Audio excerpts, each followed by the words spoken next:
Hey, what's up, everybody? I want to welcome you to the conversation. So today we're talking about the game that Gilbert Arenas dropped 60 points on Kobe's head. I'm going to give you the backstory to all of it. So sit back and enjoy the show. So if you don't know, Gilbert Arenas recently did an interview on the podcast called the No Chill Podcast. Okay, he did an interview, about a 2-hour interview. Anyway, in this podcast, they asked him about the game when he scored 60 on Kobe, and then he scored 37 points on Kobe Bryant. And they were asking him, how did all of that come about? Now, coming out of college, Gilbert Arenas really looked up to Kobe. He's like, at that point, he was like the GOAT in many people's eyes. In his first year, his rookie year, he actually had an afro because of Kobe. That's how much of a big fan he was. So he was going on about the story, and he said at one point, one of his friends ran into Kobe or saw Kobe, like I think it was in Disneyland or Disney World, wherever it was. And he went up to him and he said, yo, my friend Gilbert Arenas said next time he sees you, he's going to give it to you. He's going to bust your ass when you guys play. And, you know, so Kobe was like, he's like, that dude, they can't even get off the bench. So Gilbert Arenas, his friend, was so hyped. He called up Gilbert Arenas, like, yo, man, I just saw Kobe. He's like, yeah, for real? I can't believe it. What'd you say to him? He said, I told him that when you see him, you're going to bust his ass when you guys play. And Gilbert Arenas is like, why the hell would you say that?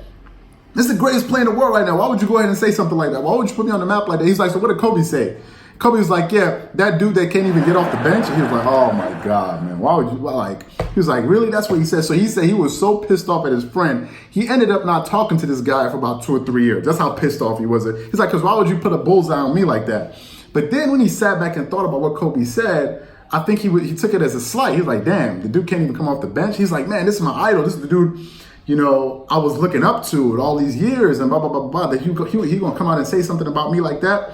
So Gilbert Arenas, I think as time went on, he was getting better and better. And if you guys knew Gilbert Arenas when he was playing, he was a beast. I mean, he had a limitless range. He could shoot from anywhere. He was cold-blooded, and he could really, really ball. Go watch some of his highlights. I mean, Gilbert Arenas was crazy. He was so good. So it came to game when the Washington Wizards went to go play the Lakers.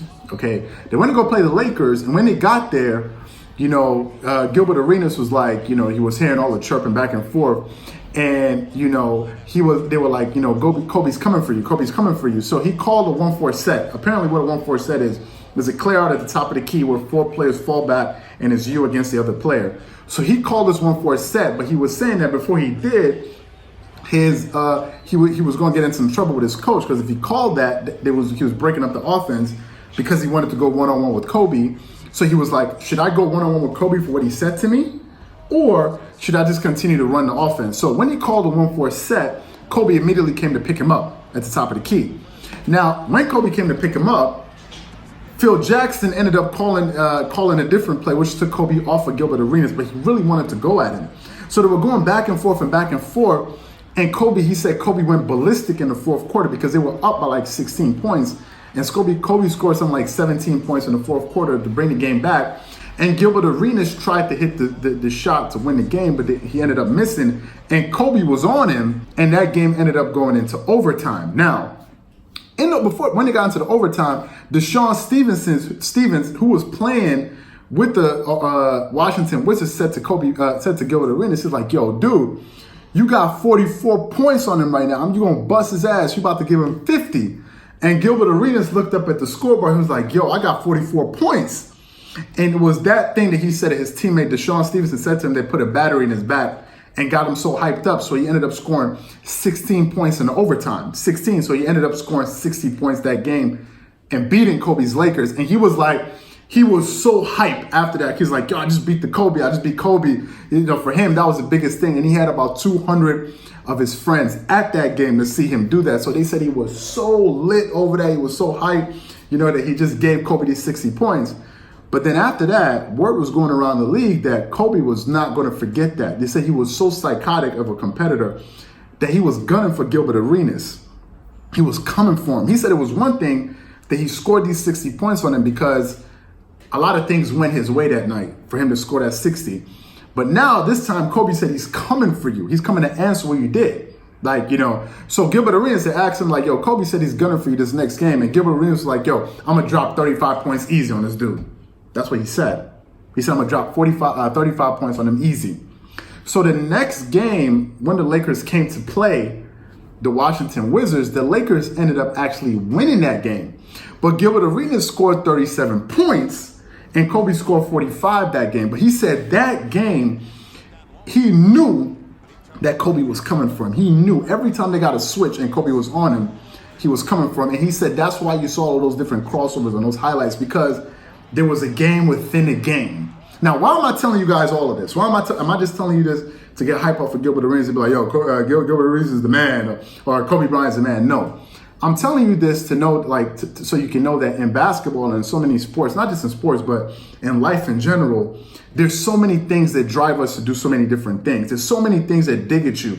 Somebody may say something to you in high school that you take with you for your whole career, and you're trying to get that person back. That's the reason why Kanye West called his first album The College Dropout, because most of his teachers said he wasn't going to finish college, he wasn't going to do anything with his life. So his thing was getting back at people for all the things that they said to him. For you, it could be something else. For Gilbert Arenas, it was that. For Kobe, it was what Gilbert Arenas did to him by dropping 60. The point is, whenever people do stuff to you, instead of getting bad and trying to do all this other stuff, just get even, get better. Go the extra mile. Allow that to push you in a positive direction. I don't say don't get revenge. Don't go kill somebody or something like that, God forbid. But get better. Allow that thing to push you. And that's what I took away from that story, watching Gilbert Arenas tell that story. So what I want to know from you guys, do you agree with what Gilbert Arenas did as far as allowing that to push him, or do you think that Gilbert Arenas got lucky? And if you look at it, if you look at a lifespan and a long time of playing, that Kobe Bryant, that he really never had nothing on Kobe. So that's what I want to know from you guys in the comment section below. I want to know what you guys thought about that whole back and forth between Gilbert Arenas. So if you have any thoughts and opinions, leave it in the comment section below. Again, if you enjoyed the video, don't forget to hit the like button and subscribe to the channel if you enjoyed the content. This is Charles here from DreamersPro, wishing you guys a great day. Peace.